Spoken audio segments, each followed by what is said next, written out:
मैं भारत को भारतीयता की मान्यता के आधार पर फिर से खड़ा करना चाहता हूं, उस काम में लगा हूं। अब इसमें थोड़ा सा मैं एक जानकारी और जोड़ दूं कि पानी तो न पिए, ये तो स्पष्ट हो गया। पानी के स्थान पर आप ताक पिए, दूध पिए, जूस पिए, ये बात है। तो आप कब ताक पिए, कब दूध पिए और कब जूस पिए, इसका समय निर्धारित है। कभी भी ताक नहीं पी सकते और कभी भी जूस भी नहीं पी सकते और कभी भी दूध भी नहीं पी सकते। तीनों का समय निश्चित है। तो आप बोलेंगे क्या समय निश्चित है? सवेरे का नाश्ता अगर किया है तो नाश्ते के बाद आप जूस पी सकते हैं। दोपहर का भोजन किया है तो उसके बाद आप ताक पी सकते हैं।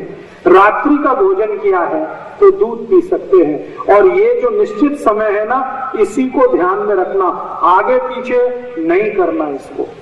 मतलब सुबह दूध नहीं पीना कभी भी, शाम को ताक नहीं पीना और दोपहर को जूस नहीं पीना। ये समय जो पक्का किया है ना, इस पर मैंने बहुत ऑब्जर्वेशन किए। कई मरीजों को मैंने कहा कि ये आगे पीछे कर दो। सुबह जो नियम है जूस पीने का, वो शाम को करवाया मैंने कुछ मरीजों का, और रात को दूध पीने का सुबह करा दिया। मैंने देखा कि उनकी बीमारी में कोई भी कमी नहीं आई। जैसी पहले थी बीमारी वैसे ही रही। लेकिन जैसे ही इस नियम को ठीक किया, सुबह जूस पीना, रात को दूध पीना, दोपहर को ताक पीना, उनकी बीमारी 6-7 दिन में जड़मूल से चली गई और आज तक स्वस्थ है, दुरुस्त है, तंदुरुस्त। तो आप भी इसका ध्यान रखना। सुबह का नाश्ता, उसके बाद जूस पी सकते, संतरे का रस, मौसमी का रस, ऊस का रस, आम का रस, तरबूज का रस, खरबूज का रस, द्राक्ष का रस, टमाटर का रस, गाजर का रस, पालक का रस, जो पीना है सुबह। और दोपहर का जो खाना खाया है उसके बाद ताक, और रात्रि को जो पिया है, खाना खाया है, उसके बाद दूध। इसको एक और समय के बाद, मैंने कल मैं बहुत विस्तार से बात करूंगा कि दूध और ताक और जूस, इनका समय क्यों निश्चित है। हमारे शरीर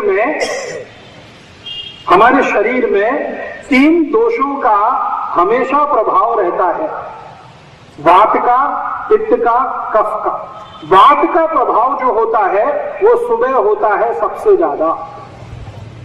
पित्त का जो प्रभाव होता है वो दोपहर को होता है सबसे ज्यादा, और कफ का जो प्रभाव होता है वो रात को होता है सबसे ज्यादा। तो सुबह के समय शरीर में वात बहुत होता है, वायु बहुत होती है, और सुबह के समय वायु बहुत आवश्यक है शरीर में। अगर वायु का प्रकोप ना हो तो आपको संडास नहीं होगी। और सुबह जिनको संडास नहीं हुई उनकी जिंदगी तो बहुत ही तकलीफ में आने वाली। तो वायु का प्रकोप होने से ही मल और मूत्र दोनों शरीर के बाहर निकलते हैं। वायु है, उसके वेग से ही ये बाहर निकलते हैं। अगर सुबह वायु का प्रकोप ना हो तो ये मल और मूत्र निकलेंगे ही नहीं, और ये नहीं निकले तो शरीर में जहर ही जहर हो जाए। इसलिए प्रकृति ने बहुत सुंदर व्यवस्था की है।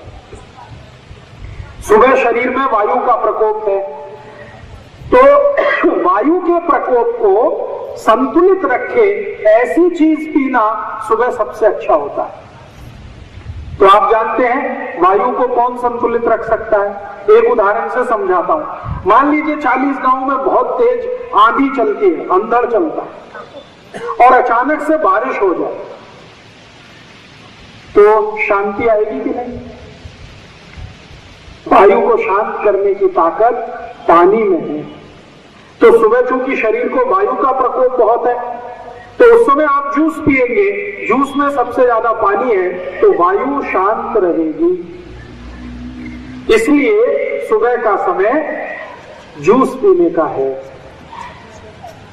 और दोपहर का समय क्या होता है? पित्त की प्रकृति होती है शरीर को दोपहर को, क्योंकि सूर्य बहुत तेज होता है दोपहर को। सूर्य का पित्त के साथ सीधा संबंध है, सूर्य का अग्नि के साथ सीधा संबंध है। सूर्य जितना तीव्र होगा पेट की अग्नि भी उतनी तीव्र होगी। और अग्नि जितनी तीव्र होगी पित्त उतना ही तीव्र होगा।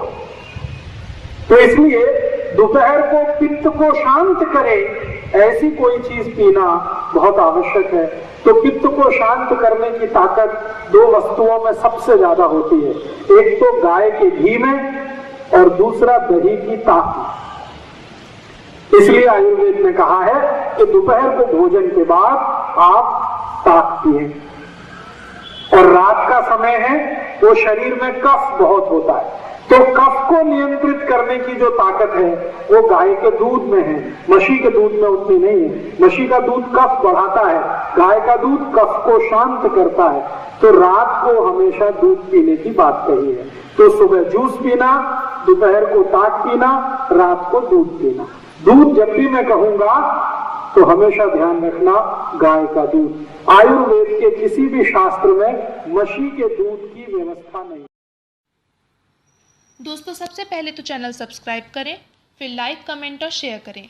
और हाँ, हमारा एंड्रॉयड ऐप डाउनलोड करना ना भूलें।